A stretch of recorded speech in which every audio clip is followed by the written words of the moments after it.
Let's get to Republican John Barrasso of the great state of Wyoming, Senate Majority Whip and member of the Foreign Relations and Finance Committees. Great to have you on the program today. I want to talk about what's at stake with what's happening in Minnesota. You've got a former vice presidential candidate who's being looked at this, the governor of that state, Tim Walz, and you've got Congresswoman Ilhan Omar and others being looked at. What's at stake here? Well, the fraud and corruption in Minnesota, and especially among those elected officials, is staggering. And as you said on Friday, Harris, that's just the tip of the iceberg that we're seeing right now. What we're seeing is something that's criminal, it is massive, and it is sleazy. And it looks to me that the officials in Minnesota were well aware of it. They looked the other way because they needed the votes of a certain community there. It does look like it involves the governor, who's a Democrat, who was the nominee for vice president of the United States.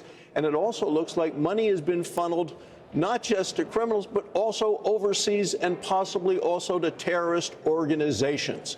And what's make this so sleazy is so much of this money, they did it under the guise of trying to help children and children with autism. They didn't care at all about that. They just wanted more names to put under more fraudulent documents. And then the people in Minnesota, it looks like, rubber stamped it. The money started to flow, and they never looked back. This was set up to defraud the American taxpayers.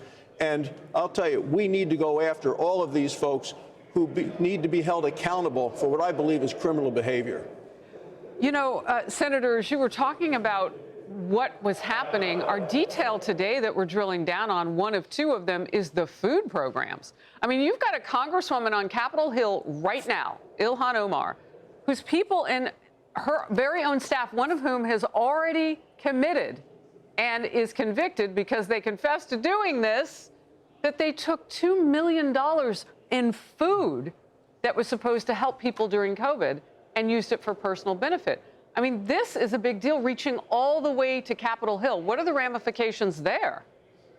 Well, there needs to be legal proceedings. You got to go after these people who I think intentionally refused to follow the law, and the officials in Minnesota really didn't go ahead and try to enforce the law. And we've seen this also in Medicaid there in Minnesota with fraud there. We've seen it with the food programs.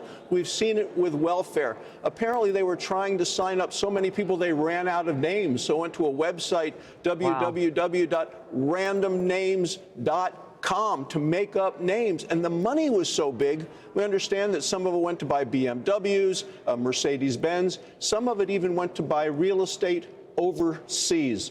But it does look to me, Harris, and I think you had Kim Strassel on last week, so many of these government programs are just set up to be taken advantage of, and the Democrats seem to want to do that. They don't look for accountability. We're seeing it right now with Obamacare and what the Democrats are trying to do with these additional Biden bonus COVID subsidies.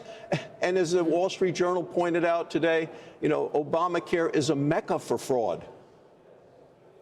Well, look, I'm looking at my notes here because I know we have a bit of a quote to speak to what you're saying. I mean, the Medicare, Medicaid is so important, that, as well as the Senate is set to take a test vote Thursday on this part of it.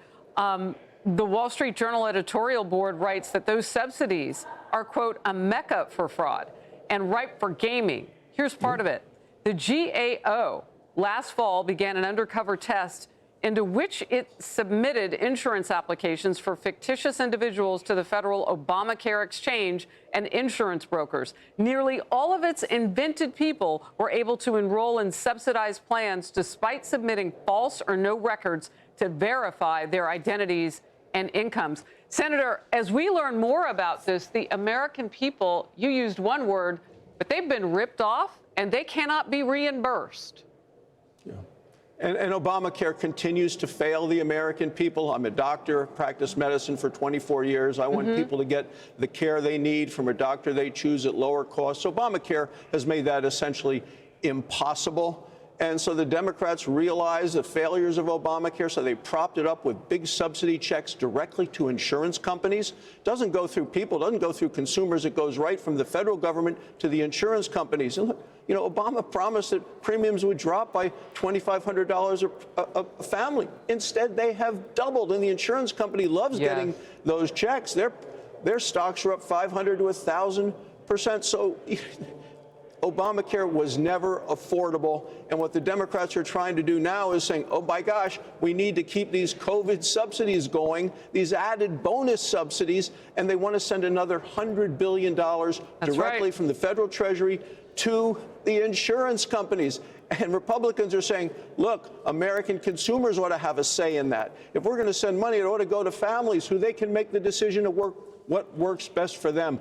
Give them the opportunity to make the insurance companies compete by lowering the prices, by offering other opportunities for insurance that works for that specific family, not the straitjacket that is the one-size-fits-all of Obamacare. And look, the shutdown that Democrats perpetrated on this entire nation and put people even in a bigger financial hole to be able to afford Obamacare when it does go up, unless they can agree with Republicans to do something to actually reform the system.